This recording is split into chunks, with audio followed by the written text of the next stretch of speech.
Esta semana, neste Saúde em Foco, surtos de doenças zoonóticas, aquelas que são transmissíveis entre os animais e seres humanos, preocupam especialistas em saúde. E as autoridades de saúde do Ghana intensificam esforços para conter o primeiro surto de Marburgo no país. Além disso, pesquisadores dizem que o consumo de carne de caracol pode causar doenças. Finalmente, será que a carne cozida é segura para o consumo? O chefe Mitchell tem algumas dicas. Estes os tópicos deste Saúde em Foco.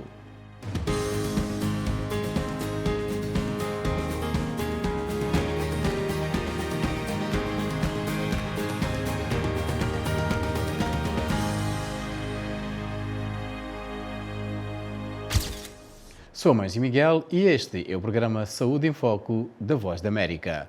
A Organização Mundial da Saúde declarou o surto mundial da varíola dos macacos uma emergência de saúde pública de importância internacional.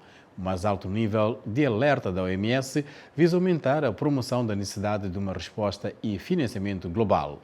Até agora, mais de 16 mil casos de varíola dos macacos foram relatados este ano em mais de 75 países. Enquanto isso, a África Ocidental teve o seu segundo surto da doença do vírus de Marburgo, com Ghana a ter casos. A Organização Mundial da Saúde diz que Marburgo pode ser transmitido de animais para humanos em circunstâncias como a caça e o consumo de carne de animais selvagens. Marburgo e varíola dos macacos são doenças zoonóticas causadas por germes que se espalham entre animais e pessoas. As autoridades de saúde do Ghana dizem que aumentaram a vigilância e outras medidas para impedir que o surto da doença do vírus de Marburgo se espalhe. Temos mais. Ghana relatou 2 casos do vírus Marburg na região sul de Ashanti. Este é o primeiro surto da doença no país e o segundo na África Ocidental. Os Centros dos Estados Unidos para Controle e Prevenção de Doenças dizem que o vírus Marburg é uma doença zoonótica altamente infecciosa da mesma família do vírus que causa o ébola. Afeta vários órgãos do corpo e pode levar a hemorragia ou sangramento. Marburg is relatively rare.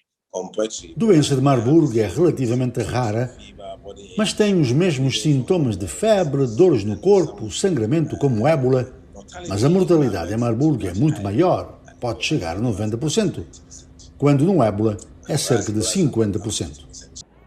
A doença do vírus de Marburg pode se espalhar para humanos a partir de morcegos frugívoros. É transmitida entre as pessoas através do contato direto com sangue, secreções ou outros fluidos corporais de pessoas infectadas e através de superfícies e materiais contaminados, como lençóis e roupas. A Organização Mundial da Saúde relata que Marburg pode ser fatal em 50% em média. No entanto, as taxas de mortalidade variaram entre 24% e 88% em surtos anteriores. As autoridades de saúde do Ghana dizem que implementaram medidas para impedir a propagação do vírus, incluindo rastreamento de contatos e medidas rigorosas de controle de infecções. Pelo menos temos um sistema que foi capaz de detectar isso cedo. As principais urgências são em termos de fornecer equipamentos de proteção aos profissionais de saúde e a outros trabalhadores, para que, se eles tiverem algum caso, tenham proteção para geri-los. Também estamos a alertar a todos os profissionais de saúde para ficarem atentos e estamos em prevenção primária para garantir que eles não sejam expostos caso surja um caso. E o mais importante, sensibilizar a comunidade na informação sobre o Marburg para que eles possam identificar, reportar e também evitar o contacto com essas pessoas. A Organização Mundial da Saúde diz que surtos anteriores e casos esporádicos do vírus Marburg em África foram relatados na República Democrática do Congo, Quênia, África do Sul e Uganda. Angola teve o surto mais mortal quando mais de 200 pessoas perderam a vida em 2005. Ainda não há tratamento ou vacina para a doença do vírus de Marburg.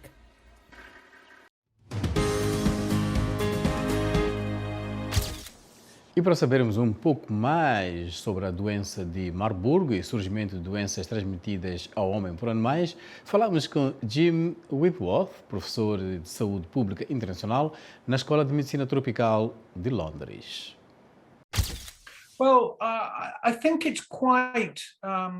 Bem, penso que é bastante preocupante a ocorrência deste segundo surto de Marburgo na África Ocidental, porque o que nos mostra é que esta doença alargou o seu alcance geográfico. Mas neste momento, isto parece estar contido. Isso deve-se à pronta ação das autoridades de saúde pública no Ghana e na região de Ashanti. Pensamos que se formos infectados com algo como Marburg ou ébola, se desenvolve a imunidade. Provavelmente, não se trata de imunidade absoluta, irá desvanecer-se após um certo período de tempo, e se obtiver uma variante diferente, então pode ser que esteja em risco de obter novamente. Por isso, provavelmente, conseguir-se-á alguma proteção. É um pouco como o que vimos com o coronavírus, que mais uma vez veio de animais em primeiro lugar e depois espalhou-se entre os humanos. À medida que isto tem evoluído, então a imunidade que desenvolvemos, quer da infecção natural, quer da vacinação, é menos eficaz. Também diminui a proteção com o passar do tempo. Obtém-se alguma proteção, mas não dura para sempre. O atual surto de varíola do macaco é sem precedentes. A varíola do macaco é uma doença que tem o seu habitat natural na África Ocidental e Central, onde se encontra num reservatório. Em pequenos roedores e esquilos e similares, e as pessoas só ocasionalmente são infectadas. O mais provável aqui é que tenha vindo de alguém que estava de novo a incubar a infecção em África, mas entrou numa rede unida e foi capaz de se espalhar muito rapidamente. Tanto quanto sabemos, qualquer pessoa que esteja exposta à varíola do macaco por contacto próximo pode apanhá-la. Portanto, todos nós estamos potencialmente em risco. As doenças zoonóticas são realmente importantes. Se olharmos para todos os vírus que existem e que podem infectar os seres humanos, cerca de 2/3 dos que partilhamos com os animais, há apenas cerca de 1/3 que são exclusivos dos seres humanos. De todas as famílias de mamíferos que existem, esses morcegos são os que realmente abrigam as zoonoses mais graves. Penso que uma das razões pelas quais estamos a assistir a este aumento de doenças zoonóticas é a invasão de áreas onde vive a vida selvagem, a necessidade de percebermos a importância do que se chama saúde.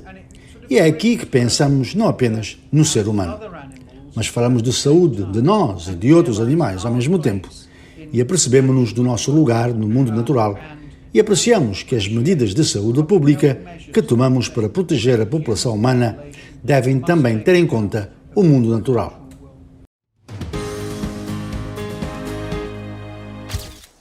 Por outro lado, ainda relativo a doenças zoonóticas, a Tanzânia continua a monitorar um caso de surto de leptospirose ou febre do rato, uma infecção bacteriana que os especialistas dizem ser transmitida por roedores. A doença infectou mais de 20 pessoas recentemente na região sul de Lindi, com pelo menos 3 mortes.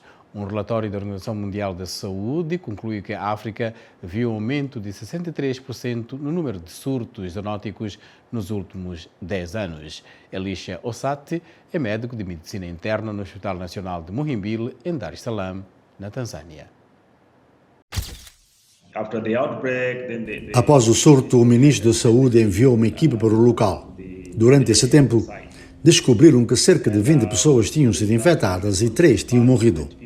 Algumas estavam no hospital e, na altura, a doença não era ainda conhecida. Apresentavam uma forte dor de cabeça e febre. Outras estavam a sangrar no nariz. E ainda outras tinham mesmo convulsões e a tremer, como pessoas com meningite. Assim, de imediato, o governo enviou a equipa que recolheu diferentes amostras de sangue. E também chegou a equipa da Organização Mundial da Saúde e outra equipa do Centro de Controlo e Prevenção da Doença, CDC. Na verdade, descobriu-se que era a doença que conhecemos como leptospirose. Mas é diferente de Marburg ou ébola. Chamam-lhes doenças virais hemorrágicas. E isto é um pouco diferente.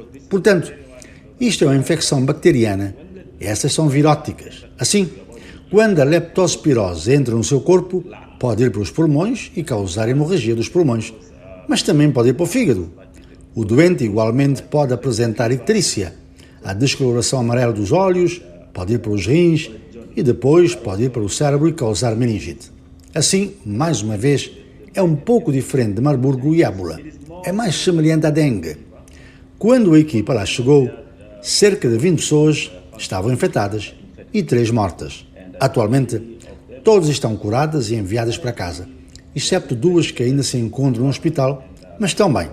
Portanto, Sabe-se que depois de nos apercebermos de que se tratava de leptospirose, iniciar imediatamente o tratamento, porque só determinados antibióticos podem curar a doença, portanto, a situação não é de todo má. Tem estado contida na área e a vigilância também continua em redor da área.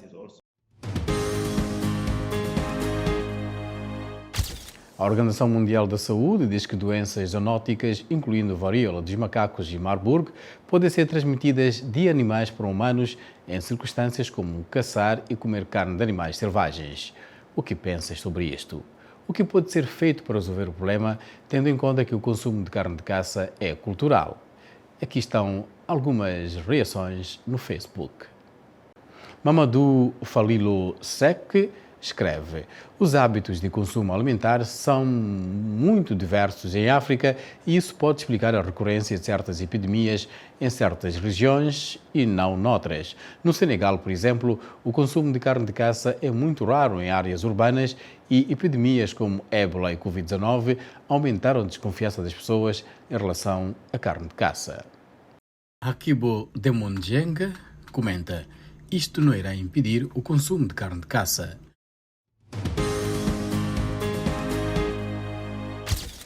Um novo relatório da revista Emerging Infectious Disease cita pesquisadores afirmando que a carne de caracol provavelmente está por trás de alguns surtos de doenças em países africanos onde são consumidos. Os pesquisadores avaliaram a prevalência de potenciais patógenos de origem alimentar em caracóis africanos consumidos em Buea, Camarões.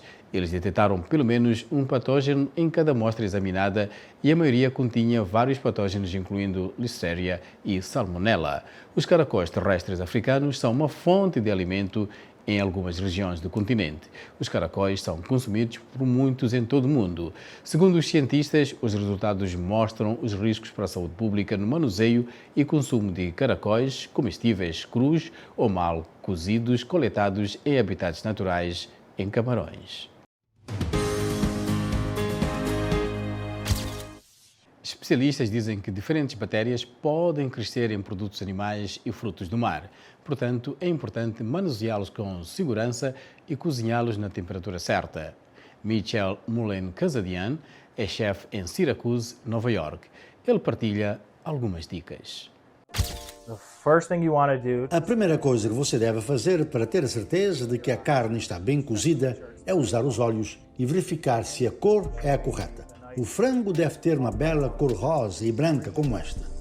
Não deve estar verde ou ter outra cor. Carne vermelha, como este bife, deve ter uma bela cor vermelha, novamente sem nenhuma descoloração. Se houver alguma descoloração, como cor cinza, é quando você deve cheirá-la e certificar-se de que não tem odores fortes ou cheiro de estragada. Se tiver, provavelmente está estragada, então não coma. O mesmo com a carne de cordeiro. Para peixes, para um salmão como este, você deve ter uma cor rosa-laranja. Não pode ser nem verde, nem cinzento. Não deve ter nenhum cheiro forte de peixe. Deve ter mais um cheiro de oceano. Para cozinhar o frango, vamos selar.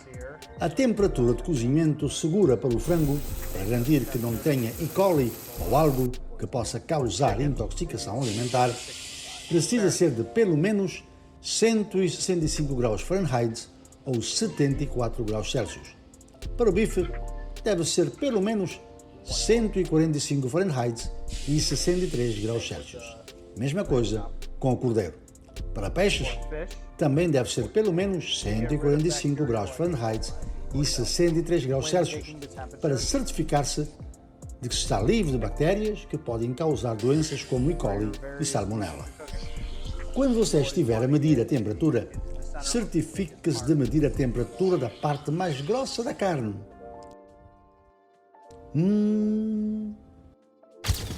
E assim foi o nosso Saúde em Foco. Continue ligado à Voz da América em voaportugues.com e no Twitter em VOA Português. Saúde é o nosso maior bem. Cuide-se.